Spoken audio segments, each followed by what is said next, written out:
Hello friends, मेरे channel Naresh Joshi को subscribe करने के लिए रेड कलर के सब्सक्राइब बटन को प्रेस कीजिए। जैसे ही मेरी वीडियो अपलोड होते ही आपको नोटिफिकेशन मिल जाए, उसके लिए बेल आइकन को प्रेस कीजिए। नमस्ते सर, मेरा नाम अभिषेक है और मैं आपका सर बहुत धन्यवाद करता हूँ। आपके जो यूट्यूब पे वीडियोस हैं उसके थ्रू मेरे को काफ़ी सपोर्ट मिला मेरे डिजिटल सिग्नल प्रोसेसिंग सब्जेक्ट में, और आपकी वीडियोस के थ्रू मेरे जो कंसेप्ट है वो क्लियर हो पाए और काफ़ी सपोर्ट मिला। तो सर उसके लिए धन्यवाद करता हूँ, क्योंकि अभी हाल ही में मेरा रिज़ल्ट आया और मैंने काफ़ी अच्छे मार्क्स के साथ जो है अपने सेमेस्टर को क्लियर किया। उसके लिए आपके सपोर्ट के लिए, आपकी वीडियोस के लिए सर बहुत धन्यवाद करता हूँ। और जो आप काम कर रहे हैं उसके लिए बेस्ट ऑफ लक। और जो है मैं रेकमेंड करता हूँ बाकी जो लोग हैं कि आप सर का वीडियो देखें और अपने जो डाउट्स हैं उनको क्लियर करें। Thank you.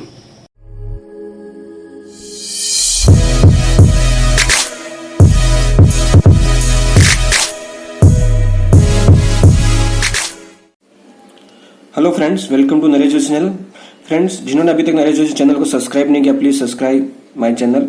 फ्रेंड्स, आज जो हम टॉपिक कवर करने वाले हैं वो है आरएफ डिजाइन, जिसमें ठीक है उसमें हम क्या कर रहे हैं, एम्पलीफायर डिजाइन कर रहे हैं फॉर स्पेसिफिक गेन। प्रॉब्लम बहुत ध्यान से समझना, इतना इजी वे मैं आपको समझाऊंगा कि आपको प्रॉब्लम उसके बाद दोबारा देखने के बाद कोई भी प्रॉब्लम आएगा किसी भी टाइप का तो आप उसको फटाक से सॉल्व कर लेंगे, ठीक है। बट आपको यहाँ पे ध्यान से समझना होगा और वीडियो को एंड तक देखना है। अगर आप बीच में स्किप करके देखोगे तो शायद आपको कुछ पॉइंट मिस हो जाए। बाद में आप भले स्किप करके देखो, कुछ भी करो, वो बहुत चल सकता है, लेकिन इनिशियली आपको पूरा वीडियो देखना ही है, ठीक है। इस वीडियो के एंड में मैं आपको स्मिथ चार्ट कैसे प्लॉट करते हैं वो भी सिखाऊंगा।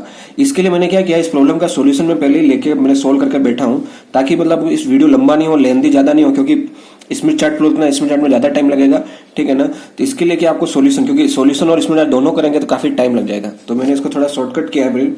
चलो स्टार्ट कर लेते हैं, ज्यादा टाइम वेस्ट किए बगैर।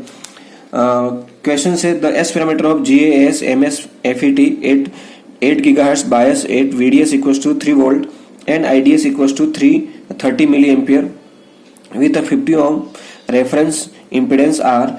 Here see this all are the S11 parameter are given. This is S11 parameter, this is S21 parameter, this one is S12 parameter and this is S22 parameter. Clear? Questions क्या, design an amplifier for gain of 10 dB. अब यहाँ पे जो questions बोला है gain of 10 dB, मतलब ये क्या हो गया, 10 dB गेन के लिए हमको क्या करना है, एम्पलीफायर डिजाइन करना। That means this is our specific gain, this problem is related to the specific gain. Clear?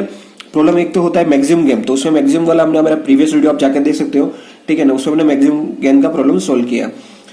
तो ठीक है, स्टार्ट करते हैं। सो गिवन पैरामीटर, ये अपने क्या क्या, S11 पैरामीटर गिवन है, S11 गिवन है, S21 गिवन है, S12 गिवन है और S22। तो ये सभी आपका क्या हो गया, एस पैरामीटर हो गया, ठीक है। क्वेश्चन में आपको एस पैरामीटर गिवन रहेंगे, क्लियर। उसके बाद हमारा स्टेप 1 क्या आएगा, अब आपको इस प्रॉब्लम को सोल्व करने के लिए जो स्टेप्स में बता रहा हूं उसी स्टेप को आपको फॉलो करना है, और उसी स्टेप में जो फॉर्मूले बता रहा हूं उस फॉर्मूले के अंदर ये वैल्यू पुट करना है और सिंप्लीफाई करना, कुछ नहीं करना, ठीक है ना। समझ में आ रहा है, एकदम सिंपल। सो फर्स्ट स्टेप क्या है, स्टेबिलिटी टेस्ट, ठीक है। इसका जो फॉर्मूला है स्टेबिलिटी टेस्ट का, वो है आपका mod of delta equals to mod of S11 into S22 minus S12 into S21, ठीक है। ये आपका क्या हो गया, उसका फॉर्मूला हो गया। अब इसमें आपने क्या किया, S11 है तो इसमें S11 की वैल्यू यहाँ पे पुट कर दी, देखो यहाँ पे S11 की वैल्यू पुट की। दूसरा क्या S22, तो S22 की वैल्यू यहाँ पे हमने पुट कर दी, ठीक है। नेक्स्ट क्या है S12, तो ये आपका S12 है, इसकी वैल्यू यहाँ पे पुट कर दी। नेक्स्ट क्या है S22, तो S21 की वैल्यू पुट कर दी। अब इसको सिंप्लीफाई किया, कैलसी में आप कर ही सकते हो, ठीक है, कुछ ज्यादा हार्ड नहीं है। करने के बाद आपको क्या वैल्यू मिलेगी, ये आपको वैल्यू मिलेगी। खाली हमको यहाँ पे चेक करना है, हमको मोड ऑफ डेल्टा की वैल्यू क्या मिलेगी, 0.168 एंगल 197 डिग्री। हमको यहाँ पे मैग्नीट्यूड चेक करना है कि उसका मैग्नीट्यूड लेस देन 1 है या नहीं। अब यहाँ पे चेक कीजिए कि यहाँ पे मैग्नीट्यूड लेस देन 1 है, ठीक है। क्यों है वो हम बताऊंगा मैं आपको। नेक्स्ट उसमें आपको क्या करना है, स्टेबिलिटी टेस्ट में दूसरा जो अपना इक्वेशन रहेगा वो रहेगा आपका के। उसमें हम सेकंड वैल्यू जो निकालेंगे, डिटरमाइन करेंगे, वो निकालेंगे के की वैल्यू, क्लियर। और इस के के फॉर्मूले के, ये फॉर्मूला आपको फिक्स कर लेना है, ये वाला फॉर्मूला और ये फॉर्मूला, ये दो फॉर्मूले स्टेबिलिटी टेस्ट के लिए यूज होते हैं, ठीक है। अभी यहाँ पे हमने डेल्टा की वैल्यू निकाल दी, डेल्टा की वैल्यू, अभी देखो यहाँ पे सब मैग्नीट्यूड है, इधर भी मैग्नीट्यूड, लेकिन मैंने यहाँ पे एंगल, क्योंकि मुझे ये वैल्यू एंगल में आगे जरूरत पड़ेगी, इसके लिए मैंने इसका एंगल में पाके, यहाँ पे मैं चाहता तो सिर्फ मैग्नीट्यूड ही निकाल सकता था, लेकिन ये वैल्यू आगे मुझे एंगल की जरूरत पड़ेगी, इसके लिए मैंने यहाँ पे एंगल निकाला है। बट यहाँ पे मुझे एंगल की कोई जरूरत नहीं है, तो मैं सिर्फ यहाँ पे मैग्नीट्यूड ही ले रहा हूँ। तो देखो डेल्टा का मैग्नीट्यूड क्या है, 0.168, उसका स्क्वायर लिया। S1 का मैग्नीट्यूड क्या है, 0.52 स्क्वायर। S22 का मैग्नीट्यूड क्या है, 0.48 स्क्वायर। देन 2, देन S12 का 0.3, देन S21 का 2.56। ठीक है, तो इसको हम सिंप्लीफाई करेंगे तो हमको आंसर क्या मिलेगा, K। अब ये आपका क्या है, K की वैल्यू कितनी है, ग्रेटर देन 1 आई। ठीक है, ये आपकी स्टेबिलिटी कंडीशन शो करता है। स्टेबिलिटी कंडीशंस क्या करती है कि डेल्टा की मोड ऑफ डेल्टा, यहाँ पे ध्यान से देखिएगा, mod of delta is less than 1 और K is greater than we will say the system is unconditionally stable. What will say, system is unconditionally stable. Clear. If this condition is not satisfied, अगर ये condition satisfied नहीं होगी तो उस case में हम इस सिस्टम को क्या बोलेंगे, अनकंडीशनली स्टेबल नहीं है, उस टाइम हम क्या बोलेंगे इसको, पोटेंशियली अनस्टेबल सिस्टम। क्लियर। जब पोटेंशियली अनस्टेबल सिस्टम होगा तो हमको उस कंडीशन के क्या होगा, एक आपका Smith chart stability condition circle plot करना पड़ेगा, उसको भी क्या पे करना पड़ेगा, स्मिथ चार्ट पे। ठीक है, बट यहाँ पे हमारा क्वेश्चन ऐसा है कि यहाँ पे हमारी कंडीशन सेटिस्फाइड। नॉर्मली आपको प्रॉब्लम ऐसा ही मिलेगा जहाँ पे आपकी कंडीशन सेटिस्फाइड हो, क्योंकि प्रॉब्लम काफी लेंदी हो जाएगा अगर वो ऐसा कोई प्रॉब्लम देगा कि वहाँ पे पोटेंशियल है। हाँ, वो सेपरेट प्रॉब्लम पूछ सकता है आपको कि एग्जाम के अंदर कि ठीक है वो उसको सेटिस्फाई है या नहीं। ठीक है, उसका भी हम प्रॉब्लम मैंने यहाँ पे लिया हुआ है, मेरा प्रीवियस वीडियो आप जाकर देख सकते हो। ठीक है ना, तो वो भी आपको मिल जाएगा कैसे होता है। ठीक है, तो यहाँ पे आपको समझ में आ गया। तो सिस्टम क्या है, अनकंडीशनली स्टेबल। अब नेक्स्ट स्टेप पे हम जाते हैं, स्टेप नंबर 2। अब हम सेकंड स्टेप पे जाने से पहले फ्रेंड्स मैं आपको एक चीज बता देता हूँ कि अभी इस प्रॉब्लम को हम पहले जो हमारा प्रीवियस अगर आप वीडियो देखते हो तो उसमें मैंने बाइलेटरल का प्रॉब्लम सोल्व किया था। अभी यहाँ पे जो मेरा वीडियो है यहाँ पे मैं कंडीशन कर रहा हूँ यूनिलेटरल कंडीशंस। ठीक है, अब देखो यूनिलेटरल के मैं कंडीशंस में क्या कर रहा हूँ कि मैं अब यूनिलेटरल की कंडीशंस क्या बोलते हैं कि S12 इक्वल्स टू 0 होना चाहिए, बट यहाँ पे S12 इक्वल्स टू 0 नहीं है। जब S12 इक्वल्स टू 0 होता है, ठीक है, आपको देख सकते हैं, ये आपको मैंने क्लियर। ठीक है ना, तो अब ये आपका S12 इक्वल्स टू 0 नहीं है। ठीक है, तो यही कंडीशंस पे मैं आपको एक चीज क्लियर कर देता हूं कि यहाँ पे ध्यान देना है, S12 पहले आपका यहाँ पे क्या है, 0.03 एंगल 20 डिग्री गिवन है। क्लियर, तो इससे आपको क्या ध्यान देना है, ठीक है, तो यहाँ पे आपको देखना है कि S12 0 नहीं, अगर S12 0 होगा तो वो उस प्रॉब्लम को किस टाइप से सोल्व करेंगे, यूनिलेटरल केस के हिसाब से। बट यहाँ पे S12 0 नहीं है तो ये प्रॉब्लम किस टाइप से होना चाहिए, बाइलेटरल। लेकिन हम यहाँ पे क्या एज्यूम कर रहे हैं, इस प्रॉब्लम को सोल्व करने के लिए हम यूनिलेटरल केस ही कंसिडर कर रहे हैं। ठीक है, तो अभी मैं यहाँ पे क्या कर रहा हूँ, यहाँ पे मैं एज्यूम कर रहा हूँ कि S12 यहाँ पे मेरा 0 है। ठीक है, क्यों 0 कंसिडर करो, उसका रीजन बताता हूँ। क्योंकि ये जो वैल्यू है 0.03, it is very small value. ठीक है, अब इतनी सी स्मॉल वैल्यू के लिए हम क्या कर सकते हैं, इसको कंसिडर 0 कर सकते हैं। ठीक है, अब हम इसको 0 कंसिडर कर रहे हैं डेफिनेटली। ठीक है, तो अब हम जब 0 कंसिडर करेंगे तो अब 0 कंसिडर होने के बाद क्या होगा कि यहाँ पे कुछ न कुछ एरर इंट्रोड्यूस होगा, तो वो एरर भी हमको निकालना पड़ेगा। वो कितना एरर इंट्रोड्यूस हो रहा है वो भी हमको चेक करना पड़ेगा। ठीक है, तो वो हमारा स्टेप नंबर 3 में आएगा। तो अभी हम स्टेप 2 में जा रहे हैं। स्टेप 2 में हम क्या कर रहे हैं, ठीक है, देखिए स्टेप 2 में हम क्या निकाल रहे हैं, मैक्सिमम ट्रांसड्यूसर पावर गेन। ठीक है, अब मैक्सिमम ट्रांसड्यूसर पावर गेन, यहाँ पे हमारी कंडीशन है gamma is equals to S11 asterisk और gamma L equals to S22 asterisk. मतलब यहाँ पे जो भी आपकी गामा एल और S11 की और SS22 की जो भी वैल्यू उसको हमको कंजुगेट लेना है। ठीक है, अब मैक्सिमम ट्रांसड्यूसर पावर गेन निकालने का हमारा फॉर्मूला कौन सा है, ये वाला हमको फॉर्मूला यूज करना है। ये फॉर्मूला कौन सा है मैं आपको बताता हूँ, एक मिनट। ये वाला फॉर्मूला आपको याद रखना फ्रेंड्स। ठीक है ना, ये अब ये जो फॉर्मूला है यहाँ पे GTU मतलब transducer, T means transducer, U means unilateral और मी मीन्स मैक्सिमम गेन। ठीक है ना, तो यहाँ पे हम यूनिलेटरल केस कंसिडर किया जो मैं आपको बताया हूँ। ठीक है ना, अब यूनिलेटरल केस कंसिडर किया मतलब हमारा S12 हम क्या एज्यूम कर रहे हैं, वहां पे 0 एज्यूम कर रहे हैं। ठीक है ना, हम यहाँ पे क्या एज्यूम कर रहे हैं, ये S12 0 एज्यूम कर रहे हैं। अब इसको 0 एज्यूम किया है तो डेफिनेटली अब यहाँ पे तो कुछ वैल्यू है, तो उसके लिए हमको क्या निकालना पड़ेगा, एरर निकालना पड़ेगा। तो वो हम स्टेप 3 में निकालेंगे। तो हम पहले हम गेन निकाले थे, मैक्सिमम ट्रांसड्यूसर पावर गेन निकाल रहे हैं। ठीक है, अब ये आपका मैक्सिमम ट्रांसड्यूसर पावर गेन का फॉर्मूला हो गया। अब जब ये आपका मैक्सिमम ट्रांसड्यूसर पावर का फॉर्मूला हो गया तो उसमें GX मैक्स एक पैरामीटर होता है। ठीक है ना, उसकी वैल्यू ये होती है, उसका फॉर्मूला क्या होगा, 1/1 माइनस S1 स्क्वायर, ये GS मैक्स। ठीक है, और ये हो गया GL मैक्स। ठीक है, ये आपका क्या हो गया, सोर्स साइड, ये आपका हो गया लोड साइड। ठीक है ना, आपको ये ध्यान रखना है। तो अभी इस वैल्यू में हमने क्या किया, सिंप्लीफाई पुट, S1 का मैग्नीट्यूड मैंने यहाँ पे पुट किया 0.52, यहाँ पे S21 का मैग्नीट्यूड पुट किया और यहाँ पे मैंने क्या पुट किया, S22 का। ठीक है, इसको सिंप्लीफाई किया। पहले हमने इसको देखो, इसको पूरा एक साथ सिंप्लीफाई नहीं किया क्योंकि हमको यहाँ पे ये वैल्यू भी लिखनी है। इसके लिए मैंने इसको क्या, इस पूरे को सेपरेट सिंप्लीफाई किया। मुझे क्या बोला 1.37, इसको सिंप्लीफाई 6.55 और इसको सिंप्लीफाई किया 1.3। तो टोटल हमारा कितना है 11.6। बाद में हम इसको 6 लेंगे। ठीक है, तो G2 मैक्स की आपको वैल्यू क्या मिली 11.67। बट हमको अब ये क्या है, आपका गेन है, तो गेन किसमें रिप्रेजेंट होता है, डीबी में। तो इसको हम क्या कर देंगे 10 लॉग ले लेंगे। ठीक है, तो हमको ये गेन किसमें मिल जाएगा, डीबी में मिल जाएगा। तो यहाँ पे ये जो आपकी वैल्यू क्या आ गई, गेन डीबी में आ गई। ठीक है, अब यहाँ पे देखो क्वेश्चन में क्या पूछा था कि design amplifier of the gain of 10 dB और हमारा गेन भी कितना है 10.67। तो ये थोड़ा सा ज्यादा, तो उतना कोई मैटर नहीं करता। ज्यादा डिफरेंस आता है तो फिर हमको थोड़ा चेक करना पड़ेगा कि नहीं हमारे एम्पलीफायर उस केस में डिजाइन होगा नहीं। लेकिन यहाँ पे पॉसिबल है, क्योंकि अगर वो क्वेश्चन भी ऐसे ही देगा कि आपको ऐसी कंडीशन में मतलब इतना कुछ कंफ्यूजन क्रिएट नहीं हो, ठीक है। तो ये आपको ध्यान रखना है। तो ये आ गया G2 मैक्स का, ठीक है। उसके बाद GS मैक्स, तो ये आपके क्या होगी, GS मैक्स जो वैल्यू मैंने आपको बताई ये वैल्यू हमने यहाँ से लिख दी, और GL मैक्स मतलब ये वैल्यू हमारे इसको सिंपलीफाई, क्योंकि इसको हम अगर अलग अलग लिखेंगे तो वापस ये फॉर्मूले यूज करने पड़ेंगे। तो अलग अलग लिखने की जरूरत है, क्योंकि एग्जाम में हमारे पास इतना टाइम नहीं होता है कि हम ये सब सेपरेट करें, ठीक है ना। अननेसेसरी हमारा टाइम कंज्यूमिंग हो जाए, तो आपको यहीं से सिंप्लीफाई करके लिख देना है, ठीक है। ये हमारा स्टेप 2 हो गया। हमने क्या निकाला यहाँ पे, G2 मैक्स, ठीक है ना, गेन निकाल लिया, ठीक है। थर्ड स्टेप मैंने आपको क्या बताया कि जब हम S12 को एज्यूम 0 कर रहे हैं तो हमारा वहां पे क्या हो रहा है यूनिलेटरल केस के लिए, तो हमारा क्या हो रहा है कि वो 0 हो रहा है तो यहाँ पे गेन इंट्रोड्यूस होगा। तो हमारा मैक्सिमम गेन कितना इंट्रोड्यूस, वो हम गेन यहाँ पे निकाल रहे हैं। तो मैक्सिमम गेन इंट्रोड्यूस कितना हो उसको निकालने का जो फॉर्मूला है वो आपका ये फॉर्मूला ये है। ये फॉर्मूला आपको याद रखना है, ठीक है ना। जो मैं फॉर्मूले बता रहा हूँ उसको याद रखो, वो स्टेप को फॉलो करो, डायरेक्ट प्रॉब्लम सोल्व हो जाए। उसके बाद आपको कुछ नहीं करना, सिंपल वैल्यू पुट करना और एस पैरामीटर आपको गिवन रहेंगे, ठीक है। तो देखो ये पूरा फॉर्मूला है, मैंने यहाँ पे लिखा एज इट इज, और इसमें सिर्फ कहीं पे भी हमारा एंगल की जरूरत नहीं पड़ेगी। इसके लिए मैंने सीधा इसमें मैग्नीट्यूड पुट किया है, ठीक है। S11 का मैग्नीट्यूड, S22 का मैग्नीट्यूड, S12 का मैग्नीट्यूड, S21 का मैग्नीट्यूड, फिर यहाँ पे S11 का मैग्नीट्यूड और यहाँ पे S22 का मैग्नीट्यूड पुट करके सिंप्लीफाई किया तो मुझे आंसर क्या मिला, ये मिला। और इसको हमने अप्रोक्सीमेट राउंड अप कंसिडर कर लिया 0.04, मतलब हमारी m की वैल्यू क्या आ गई, ये आ गई। फिर हमारा ये फॉर्मूला आपको याद रखना फ्रेंड्स, ठीक है ना। उसके बाद आपको एक रेंज निकालना है, this is the for range, ठीक है। ये तो मैक्सिमम एरर हो गया, बट उस एरर की रेंज कितनी रहेगी वो हमको इससे निकालना पड़ेगा, ये वाले फॉर्मूले से, ठीक है। तो ये क्या कहा, यहाँ पे हम m की वैल्यू पुट कर देंगे, सिंपल क्लियर। ये सिंप्लीफाई करेंगे तो हमारे को क्या वैल्यू मिलेगी, ये वैल्यू मिलेगी, क्लियर। ये नीचे क्या लिखा उसको नहीं, उसको ये टर्म आपको लिखते जाना, ज्यादा उस पर फोकस नहीं करना कि क्या लिखा क्या नहीं। ये GT मतलब ट्रांसड्यूसर गेन है, और ये मैंने आपको बताया ट्रांसड्यूसर यूनिलेटरल मैक्सिमम गेन है।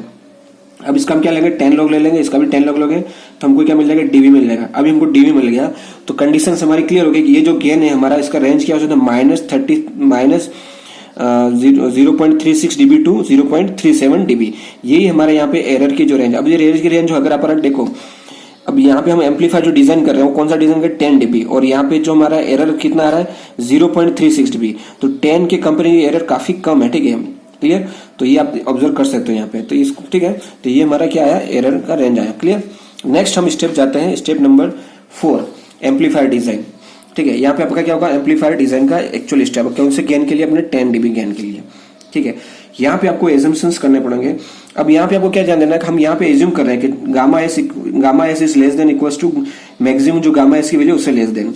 अब ये हमको पता नहीं है, ठीक है। ये हम क्या कर रहे हैं, एज्यूम कर रहे हैं कि कितनी, ठीक है। अब GS मैंने, अब कैसे एज्यूम करना है आपको ध्यान रखना कि इसकी वैल्यू से आपको लेस देन इसको एज्यूम करना है, ठीक है। अब GS मैक्स की वैल्यू हमने निकाली, ठीक है ना, आपको मैं बता देता हूँ क्या निकाले। GS मैक्स की वैल्यू हमने क्या लिखी 1.37, तो हमको इसी वैल्यू से लेस देन वैल्यू हमने यहाँ पे एज्यूम कर ली 1.25, ठीक है। ये हमारी GS की वैल्यू हो गई। उसके बाद हमको GL की भी वैल्यू निकालनी पड़ेगी, ठीक है ना, क्लियर। GS निकाल, क्योंकि GS मैक्स के हिसाब से हमने GS निकाला, तो उसी हिसाब से हमको ये तो मैक्सिमम है ना, तो हमको ये तो मिनिमम वैल्यू निकाली हमने जो एज्यूम किया, ठीक है, मतलब वो हमने एज्यूम किया। तो सिमिलरली हमको क्या करना पड़ेगा, GL की वैल्यू निकालनी पड़ेगी। अब GL की वैल्यू कैसे निकालेंगे, उसके लिए फॉर्मूला है G2 यूनिलेटरल गेन का, तो GS into G0 equals to GL, ठीक है। तो G0 की वैल्यू क्या होती है, S1 ये आपका फॉर्मूला रहता है उसको निकालने के लिए। जो हमने निकाला है कितना आया था S21, अगर आप यहाँ पे वैल्यू पुट कर दोगे मैग्नीट्यूड मतलब S21 पैरामीटर का, तो वो आप कैलकुलेट होने के बाद आपको क्या मिल जाएगा 6.55, ठीक है। और GS हमने यहाँ पे एज्यूम कर लिया 1.25, GL हमको निकालना है, और G2 ये हमारा गेन गिवन है, यूनिलेटरल गेन, ठीक है ना। ये जो गेन गिवन है यूनिलेटरल, इसके लिए हम क्या करते हैं, इसको यूनिलेटरल के हिसाब से सोल्व करते हैं। आप पूछोगे क्यों सोल्व कर रहा है यूनिलेटरल बायलेटरल के, वो रीजन ये है और कोई रीजन नहीं, ठीक है ना। ये यूनिलेटरल के हिसाब से सोल्व करने का कारण यहाँ पे इसके लिए हम इसको यूनिलेटरल के हिसाब से चलते, क्योंकि जो गेन गिवन था वो कौन सा था, यूनिलेटरल लाइफ गेन गिवन है, ठीक है। अब ये जो गेन गिवन है इसका हम क्या लेंगे, अब ये तो DB में गिवन है, तो इसको हम लीनियर वैल्यू में कन्वर्ट करने के लिए क्या करेंगे, जो वैल्यू है हमारा फॉर्मूला आपको पता है G2 इंटू 10 dB, ठीक है। तो G2 का हम क्या लेंगे 10 लॉग लेंगे, उसको सिंप्लीफाई करेंगे तो हमको क्या मिल जाएगा, लीनियर वैल्यू आ जाएगी। उसके बाद इस फॉर्मूला में हमारा क्या होगा 10 अपॉन क्या, इसको हम दोनों वैल्यू को साइड शिफ्ट करेंगे, तो मैंने क्या पे किया फॉर्मूला यहाँ पे सिंप्लीफाई कर लिया, GL equal to G2 upon GS into G0, ठीक है। अब यहाँ पे हमने स्मॉल लेटर पैरामीटर उसके लिए इसको हमने यहाँ पे लिया, यहाँ पे कैपिटल लेटर है तो उससे कोई इतना डिफरेंस नहीं आना, कंफ्यूज नहीं होना, ठीक है ना। 10 अपॉन 1.25 इंटू 6.55 सिंप्लीफाई किया, हमको क्या मिल गया, GL मिल गया, ठीक है। उसके बाद हमको क्या करना है, जो भी हमको जीएस और जीएल मिला है ना उसको हमको नॉर्मलाइज करना है। अब जब नॉर्मलाइज करने के लिए हमको क्या करना है, दो फॉर्मूले यूज करने पड़ेंगे। ये हमारा जीएस का नॉर्मलाइज का formula GNS GS in bracket 1 minus S11 mode of S11 square. ठीक है, इसको हम सिंप्लीफाई करेंगे। जीएस की वैल्यू क्या है 1.25, S1 की वैल्यू जो हमारा पैरामीटर गिवन है उसका मैग्नीट्यूड मैंने पुट किया, इसको सिंपली हमको क्या मिला 0.91 मिला। उसके बाद ये हमारा क्या आ गया GNS आ गया। ठीक है ना, क्लियर। उसको हम GNL निकालेंगे। ये GL के लिए हम क्या निकालेंगे, इसकी नॉर्मलाइज वैल्यू निकालेंगे। तो उसका फॉर्मूला क्या होगा GL, ये वाला फॉर्मूला आपको यूज करना है फ्रेंड। ठीक है, और ये नॉर्मलाइज की वैल्यू निकालने के बाद आपको क्या मिला 0.94। अब आपको फ्रेंड्स यहाँ पे कंडीशंस ध्यान देनी, बहुत इंपॉर्टेंट कंडीशन है, ध्यान देखना कि GNS और GNL की वैल्यू हमेशा आपको ये ध्यान रखना। ठीक है ना, ये वैल्यू लेस देन 1 ही आनी चाहिए। ठीक है, ऑलवेज लेस देन 1 से ग्रेटर हो गई तो आपको ये स्टेप वापस दोबारा यहाँ से इसको दोबारा एज्यूम करना पड़ेगा और ये प्रोसेस वापस पूरा रिपीट करना पड़ेगा जब तक ये लेस देन 1 नहीं आती। ठीक है ना, इसके लिए आपको वैल्यू, ये इसके लिए हम क्या देखते हैं, यहाँ पे इसी से हम लेस देन एज्यूम करते हैं। ठीक है, तो वो आपको कंडीशन ध्यान रखनी है। तो ये दोनों आपके हमेशा क्या आनी चाहिए, लेस देन आनी चाहिए। नहीं आ रही है तो दोबारा वापस यहाँ से स्टार्ट करना है, इसको वापस कोई दूसरी वैल्यू एज्यूम करना है, उसको वापस ये सिंप्लीफाई करना है और वापस ये पूरा प्रोसेस चेक करना है। ठीक है ना, आया समझ में, क्लियर। ये हमारे स्टेप नंबर हो गई 4। उसके बाद हम जाएंगे स्टेप हाँ एक चीज जानेंगे, अभी हम ये स्टेप 4 है, इसी स्टेप 4 में हमारा डिफरेंट पैरामीटर, जैसे फर्स्ट ये हो गया, सेकंड ये हो गया, उसके बाद हमारा थर्ड। ठीक है ना, तो अभी देखो यहाँ पे हाँ जब हमारा ये वैल्यू 1 आ जाएगा तभी हमको आगे जाना है, नहीं आता तो हमको वापस रिपीट करना है। अभी हमारा 1 आ गया तो हम आगे जा रहे हैं। ठीक है, तो आगे हमारा क्या आएगा, centre and radius of the constant gain circle. ठीक है, इसका जो फॉर्मूला अभी हम यहाँ पे क्या करेंगे, सेंटर निकाल लेंगे कांस्टेंट गेन सर्कल। ठीक है ना, तो ये फॉर्मूला है आपका कांस्टेंट गेन सर्कल का फॉर्मूला। ठीक है ना, इसको कुछ नहीं करना, ये फॉर्मूला आपको याद रखना है। ठीक है, ठीक है, इनपुट गेन सर्कल के लिए ये फॉर्मूला किसके लिए, इनपुट गेन सर्कल के लिए। GNS जो हमने भी वैल्यू निकाला था पीछे S11, इसका आपको यहाँ पे क्या लेना है, कंजुगेट लेना है। कैसे लेना है मैं आपको बता देता हूँ। कंजुगेट मींस क्या होगा, आपको जो S11 गिवन है, ठीक है ना, इसका एंगल कितना गिवन है 1-145 डिग्री। अब इसका कंजुगेट मतलब ये एंगल क्या होगा, कन्वर्ट हो जाएगा किसमें, पॉजिटिव में। देखो अभी यहाँ पे मैंने क्या लिखा है 0.5 to 145, इसको मैंने पॉजिटिव लिया, दैट मीन्स ये आपका क्या होगा, कंजुगेट हो गया। बस इतना सा आपको ध्यान रखना है। उसके बाद कुछ नहीं है, ये वैल्यू पुट की, S1 की वैल्यू यहाँ पे पुट की और GNS की, तो उसको सिंप्लीफाई किया, हमको CGS क्या मिल गया, ये मिल गया। ठीक है ना, ये आपका CGS आ गया। उसके बाद हम क्या निकालेंगे, इसका रेडियस निकालेंगे। ये आपका सेंटर पॉइंट है, ये आपका क्या है, रेडियस है। ठीक है ना, ये रेडियस का फॉर्मूला आपको याद कर लीजिए फ्रेंड्स, ये फॉर्मूले आपको याद रखने पड़ेंगे फ्रेंड्स। ठीक है ना, इतने फॉर्मूले को आपको यूज करेंगे, ये फॉर्मूला। ठीक है, इसके अंदर वैल्यू पुट किया, GNS का वैल्यू पुट किया, S1 का वैल्यू पुट किया, S11 GNS। ठीक है, तो सिंप्लीफाई का हमको क्या मिला, ये RGS मिला। तो ये रेडियस आ गया किसका, इनपुट गेन सर्कल का। नेक्स्ट हमारा output gain circle. Output gain circle का फॉर्मूला कौन सा, ये सेम फॉर्मूला है, कुछ नहीं, खाली यहाँ पे GNS की जगह हमारा क्या हो गया, GNL हो गया और S1 की जगह क्या हो गया, S22 हो गया। बस उसके बाद कुछ नहीं, उसका अगर याद रख सकते हो, सिंपली कुछ नहीं, एज इट इज है। ठीक है, उसके अंदर वैल्यू पुट कर दी। देखो यहाँ पे भी आपका S1 की जगह S22 है। ठीक है, जहाँ पे मैंने जो चेंजेस है वो यहीं पे चेंज हो गए, GNS की जगह GNS।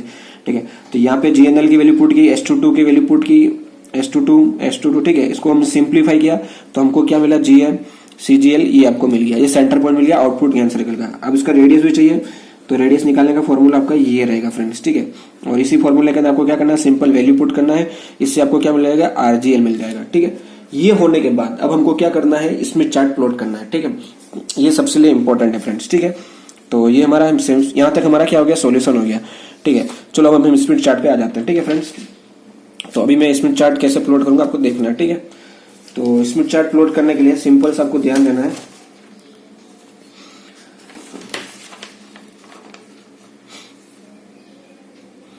ये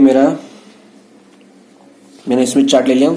ठीक है, और अभी स्टेप बाय स्टेप थोड़ा सा वीडियो लेंदी होगा, लेकिन फ्रेंड्स देखना ध्यान से। अब और जिन्होंने अभी तक चैनल को सब्सक्राइब नहीं किया, please subscribe our channel. First हमने क्या निकाला वो देखना है। ठीक है, अभी हमारा यहाँ पे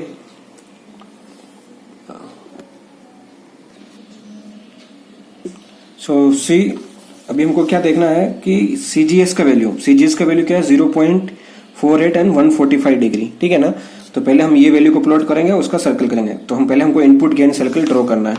ठीक है ना, तो मैं अभी यहाँ पे कर लेता हूँ 145 डिग्री। ठीक है, क्लियर। तो यहाँ से आपको देखो 145 डिग्री जो दिखेगा ये 140 डिग्री है। ठीक है, और 145 ये 150 तो 145 नियर अबाउट यहाँ पे रहेगा। और इसको सेंटर पॉइंट से सीधा हम क्या करेंगे, कनेक्ट कर लेंगे।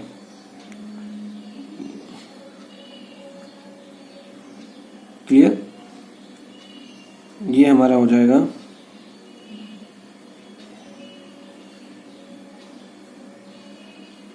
145 डिग्री।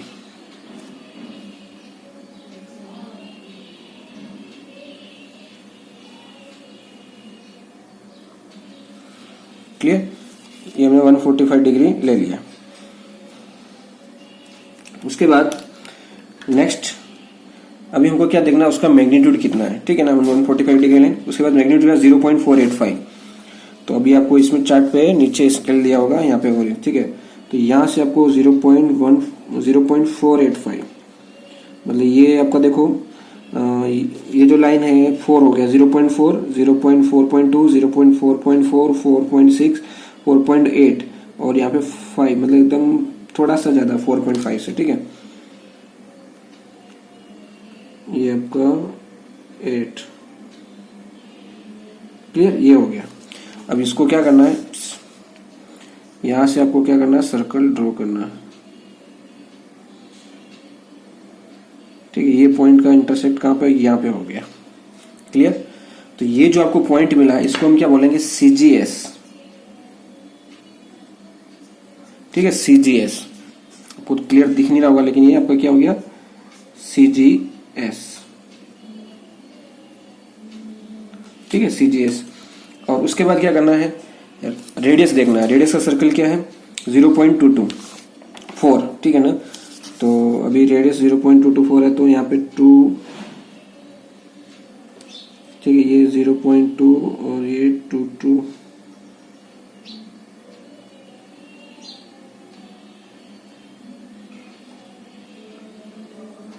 .22 ये यहाँ पे। ठीक है, और उसको यहां से आपको क्या करना है, सर्कल ड्रॉ करना है इसके पॉइंट से।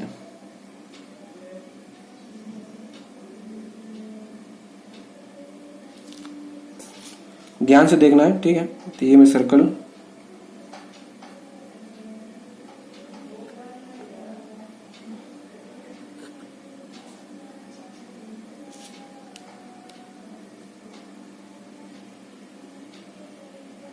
ठीक है, ये मैंने प्लॉट कर दिया सर्कल।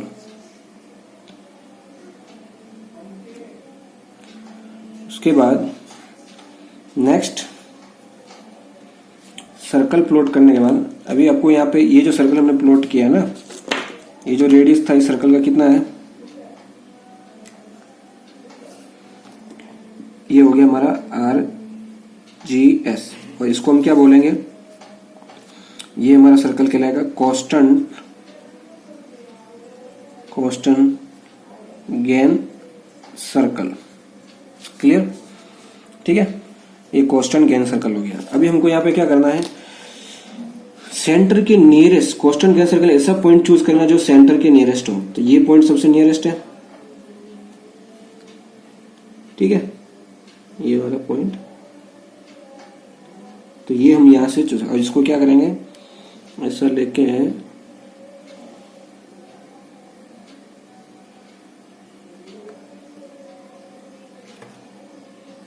ठीक, इसके हिसाब से हमको सर्कल एक ड्रॉ करना है दूसरा।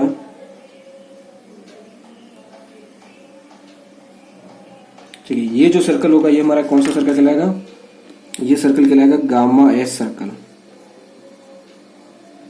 ठीक है, gamma S. Clear, thank you Naresh Joshi.